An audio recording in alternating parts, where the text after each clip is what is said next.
Hello book readers. तसव्वुर करें 1980 की दहाई का कराची उर्दू बाजार की एक दुकान के बाहर लंबी लाइन लगी है। लोग किसी नए फ़ोन या जूते के लिए नहीं, एक डाइजेस्ट की नई इशात के लिए खड़े हैं। एडवांस पैसे देकर कॉपी बुक करवाई जाती और अगर देर हो जाती तो पूरी कॉपी हाथ से निकल जाती। आज हम बात करेंगे उस दौर की जब कागज़ के चंद वर्क पूरी कौम के जज्बात को कंट्रोल करते थे। 1 जनवरी 1970 शकील आदिलज़ादा ने सब रंग डाइजेस्ट की बुनियाद रखी।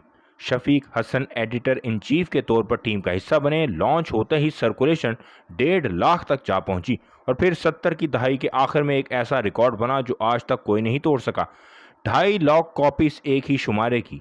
अहमद नदीम कासमी और राजेंद्र सिंह बेदी जैसे अदब के बड़े नाम इसके सफ़ात पर लिखते थे, लेकिन 2007 में यह सुनहरी बाब बंद हो गया।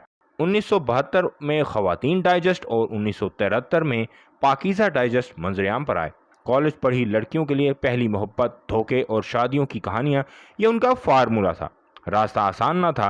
खुद नकाद यानी सेल्फ क्रिटिक मोहम्मद हसन अस्करी ने उन्हें सख्त तनकीद का निशाना बनाया, लेकिन यही बदनाम फार्मूला आगे चलकर एक नई नस्ल की राइटर्स को जन्म देने वाला था। 1998 उमैर अहमद अभी कॉलेज से फारग हुई थीं जब ख़वातीन डाइजेस्ट में उनका सिलसिला ज़िंदगी गुलजार है छपा। आज उनके दर्जन भर ड्रामे 20 से ज़्यादा ममालिक में देखे जा चुके हैं। फरहत इश्तियाक का हमसफ़र 2011 में टीवी पर आया और रिकॉर्ड तोड़ गया।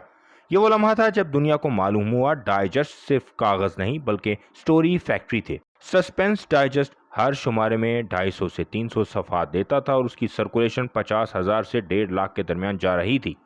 जासूसी डाइजेस्ट ने कारेन को क्राइम और तफ्तीशी कहानियों का वो नशा दिया जो आज की क्राइम वेब सीरीज़ देती हैं। इसमें लोकल और इंटरनेशनल दोनों कहानियां होती थी। लेकिन जैसे ही हर सुनहरी दौर का एक अख्ताम होता है, डाइजेस्ट कल्चर का भी हुआ। मगर आखिर डाइजेस्ट की रोमानी कहानियां ही उसके सवाल की वजह बन गईं। जब लिखारी खुद टीवी चैनल्स की तरफ चले गए तो कारी को इंतज़ार की ज़रूरत ही ना रही।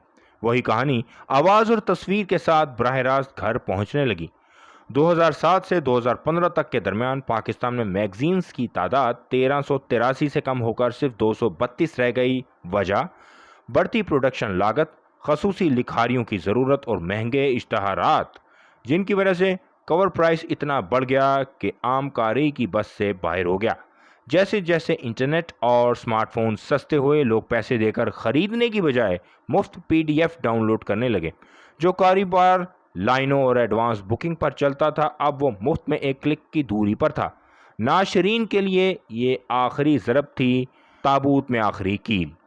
यूट्यूब, फेसबुक और फिर टिकटॉक ने वही जज्बात, ड्रामाई मवाद चंद मिनटों में देना शुरू कर दिया। नई नस्ल के पास अब 250 सफ़हात पढ़ने का वक्त ना रहा, ना हौसला।